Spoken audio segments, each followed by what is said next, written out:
10 metros.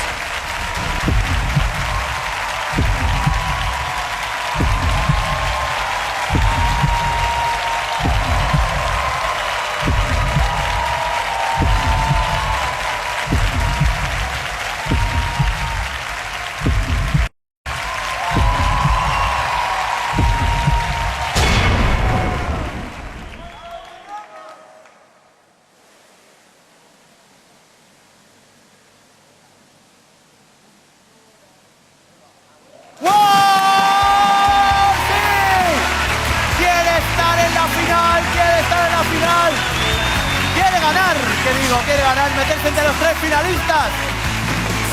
No tira la toalla. Juanjo Ballesta, fantástico. Ese ángel desde los 10 metros. ¡Wow! ¡Qué vuelo, amigos! ¡Qué vuelo!